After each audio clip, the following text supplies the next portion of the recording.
So, you've started up a new game, made your way through some epic intro cutscenes and tutorials, and the game finally opens up, letting you take control and explore. And... everything feels a little empty? Lifeless? Boring.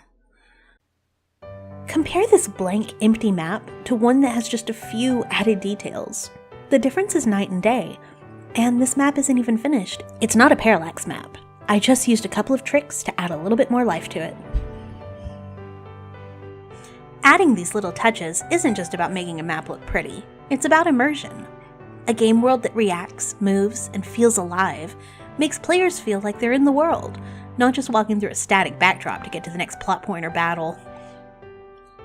When making a game, devs tend to focus on the big stuff. Gameplay loops, story and characters, fun factor. And yeah, those are obviously the most important parts to lock down, especially for an indie game developer. The big game studios have huge teams with defined roles, where someone can focus on their specific task and not have to keep the bigger picture always at the forefront of their mind. An indie game dev usually just has themselves, or maybe a small team, nothing to the scale of a AAA development team. But that doesn't mean small details don't matter, or shouldn't be given some of your time and attention too. One of the quickest ways to make a game feel flat and uninspired is neglecting the small details. So today I'll show you some quick ways to add small touches to your game that will build immersion for your players and help to breathe life into your game's world. So, tutorial time! First, let's make some moving flowers and grass.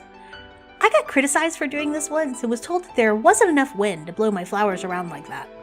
I get it, but I like the way it looks, so I'm gonna keep doing it. And I mean, if Stardew Valley can have randomly bouncing flowers, why can't we?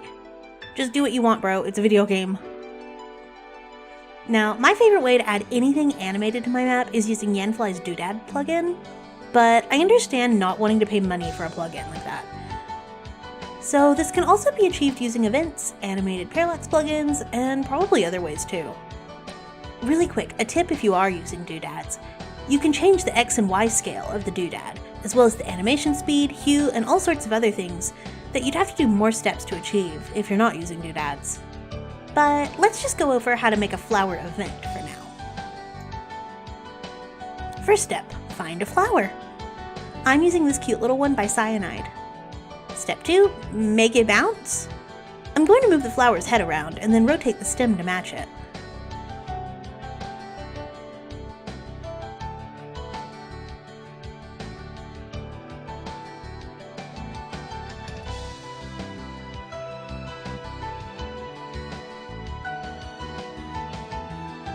Then I'll play with the leaves rotation too.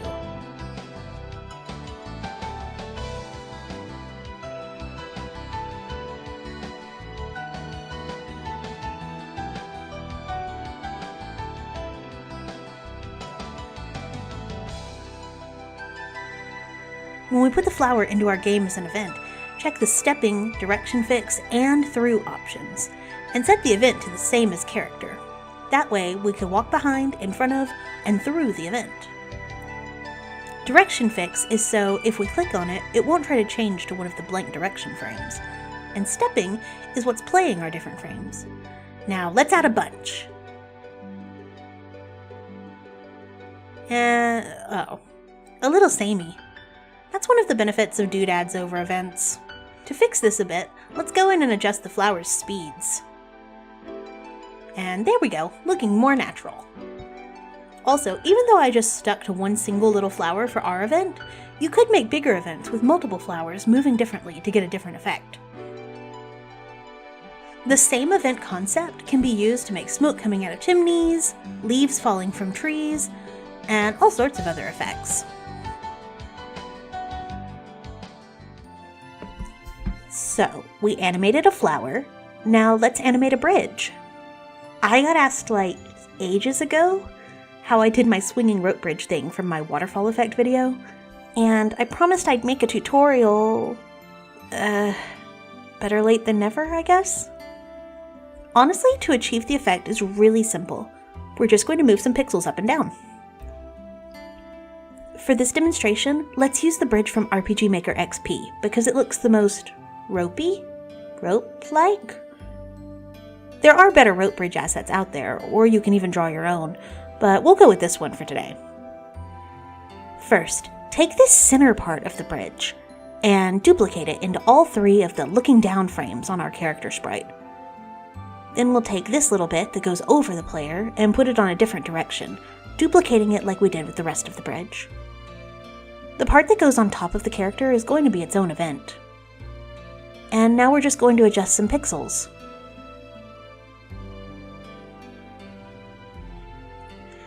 Make sure you do the same thing to the part of the bridge that goes over the character as you do to the part that goes behind.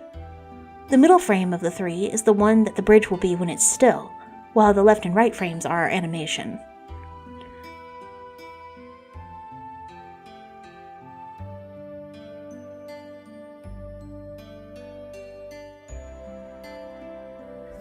I'll go ahead and make the left and right ends of the bridge events too, but we don't need to animate these.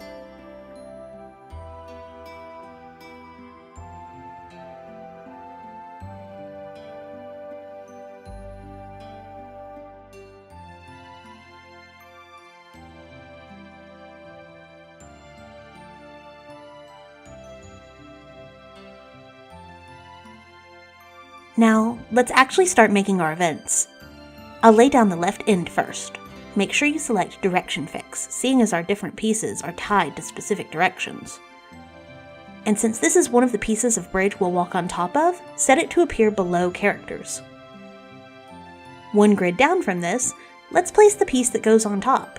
Everything is the same, except this piece should be set to above characters, so it'll appear above us.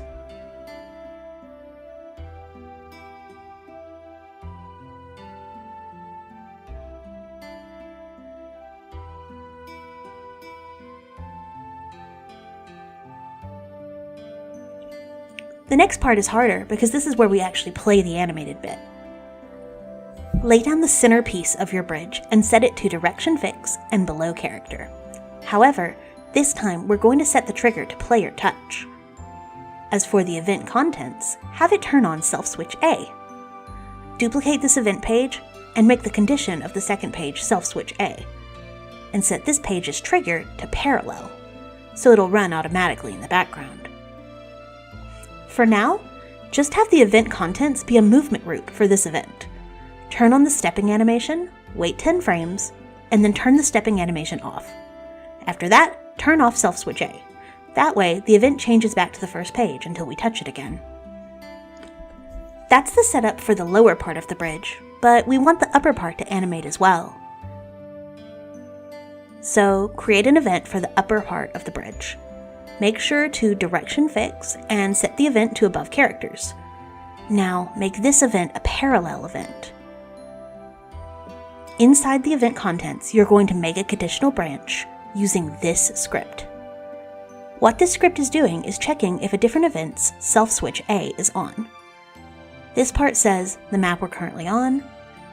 This is the ID of the event whose self switch we're checking, and this means Self Switch A. We can set it to B, C, or D, but we're looking for A. We want to check if the lower part of the bridge that corresponds to this upper part has Self Switch A on.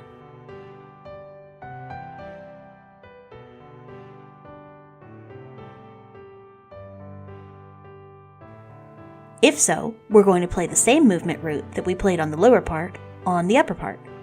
This makes both bridge pieces wiggle at the same time. Now we just do this for every piece of the bridge, making sure to change the numbers in the script to match the event ID of the bridge piece's corresponding piece.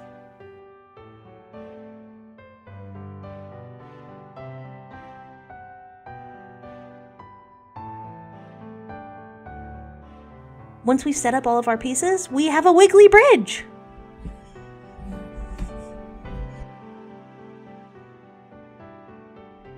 Let's move on to atmosphere, lighting, weather, and sound. I do my lighting through a combination of parallax mapping and doodads, but there's some great lighting plugins out there, so I just want to quickly shout out the community lighting plugin. I don't know how it works, but I've seen some really impressive results from others using it, so it's worth looking into. Weather can really help build atmosphere. And I'm not talking about just the built-in rain or snow or whatnot. One plugin that I could not live without is Mog Hunter's WeatherX. You can get the plugin by downloading Mog's Master MV demo, if you're using RPG Maker MV. The plugin help file is in Portuguese, which I'm going to bet a lot of my viewers do not speak, and neither do I, so let's have a quick overview of the plugin. The plugin command to call weather is as such: ID, type, power, speed, blend type, and file name. ID is so you can set up more than one weather at a time. Notice that on this map I have weathers 0, 1, and 2. So 3 weathers all playing at once. Type is the preset style of weather, which Mog Hunter has a list of this in the plugin help file. And it is in English, I think, or maybe I just Google translated mine. I'm pretty sure it's in English. Power and speed are what they sound like and require a lot of finicking with to get the way you want them. Blend type can be 0 or 1. 0 is like a normal blend type, 1 is addition, so it's going to show up all glowy and see-through on your map. It works pretty good for rain, actually. And finally, the image file is what you want your weather to look like. You have to set up a folder to keep your weather files in, but Mog Hunter has one of those already in the Master MV demo thing, so you can just move that folder over to your game folder. Mog Hunter's default weather images are a little garish, so I recommend using more minimalistic images. For example, this is my snow. It's very, very small, but it makes lovely snowflakes. Now, sound design is a video all on its own, but here's one of my favorite small tricks. This plugin, MBS Sound Emittance, allows you to set up sounds that get louder or softer, depending on your distance from the event that creates the sound. I especially like to use this to create ticking clocks, burning fires, and river sound effects.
On the subject of sound design, let's talk footstep sounds.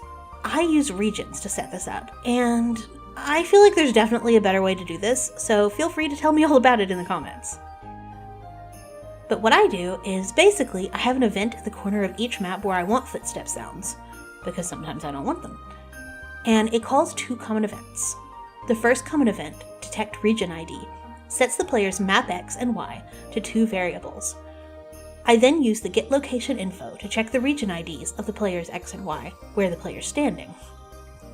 Then, to do something with our region info, the footstep sound common event has a bunch of conditional checks. We'll look at the inside step sound to get an idea of what we're doing. First, I set up region 71 to be my inside step sound, so if our region ID variable is set to 71, it triggers a second conditional check, which is a script to check if the player is moving. If that's true, you could just play the sound there, but I'm extra, so I set up a third nesting condition. First, I set another variable to choose randomly between 1 and 2. If that variable is 1, it plays a sound, and if that variable is 2, It plays the same sound with slightly different pitch and volume. That adds a bit of natural randomness to the step sounds. You can do more than just sound with this, by the way. Like for water step, I show a ripple animation on the player in addition to playing a sound.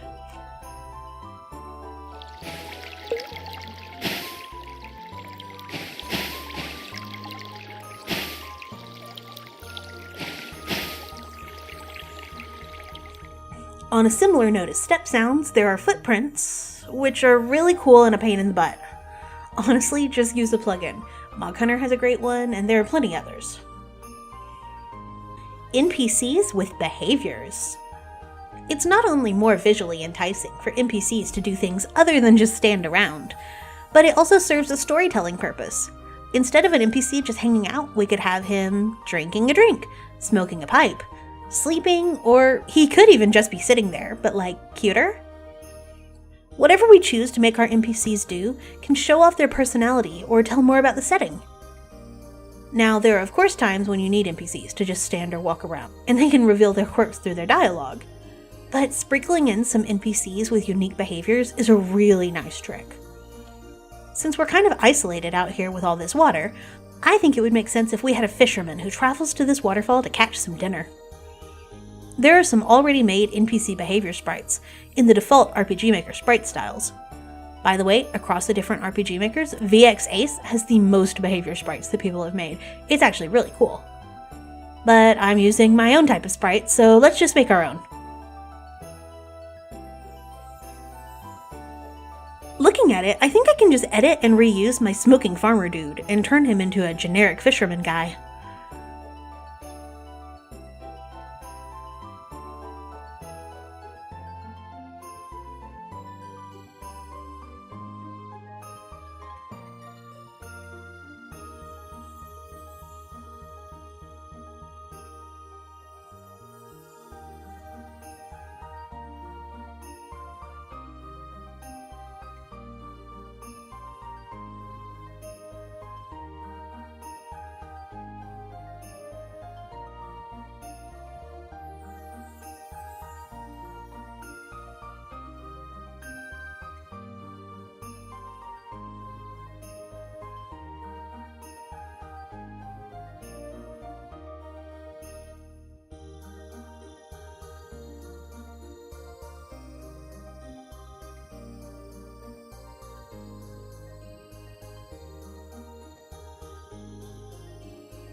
All I'm doing to quote-unquote animate this fisherman guy is making him bob a little bit on one frame.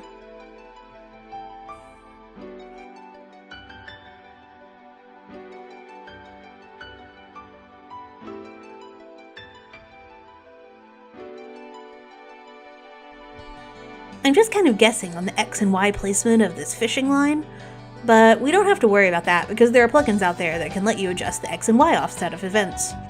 I'm using this Character Offsets plugin by Diadrupo.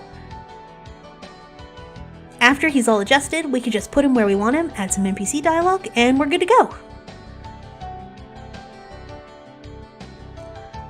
Finally, the best way to bring a scene to life is to give the player something to do. Maybe that's cool NPCs to talk to, treasure to gather, switches to flip, puzzles, or even something as simple as making traversing the area a little more interesting from time to time.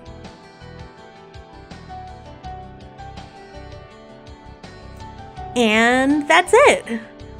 Hopefully this gave you some ideas on how to add a little extra life into your game. If you liked this video and want to see more, or if you just like listening to me ramble about game stuff, feel free to do all the YouTube things. And if you want to support this poor game developer and what I do around here, I have a link to my Ko-fi? Like lo-fi? I don't know, how do you pronounce that website? I have a link to that website in my description. Leave a comment on the type of videos that you guys want to see, or just tell me about your games. Actually, speaking of your games, should I play some of your games on this channel? I don't know, would that be something that anybody would want to see? That's something that I'd like to do. I love playing games, and so many of you guys are talking about really cool game ideas. So, you know what? In the description of this video, I'll also have a link to an email where you can send me your game. And I'll play it, maybe. I don't know. Tell me if that's something that anybody would actually like to see, because I think it would be kind of fun. I'd like to do more frequent uploading on this channel, but I don't always have time to do a video with a lot of thought behind it. So, is this something that would interest you guys? Let me know in the comments. Anyway, thanks for hanging out with me, and good luck making cool stuff and better game maps, more immersive game maps. At the very least, games with lots of little stuff. Ooh, I love little stuff. Oh, okay. Bye!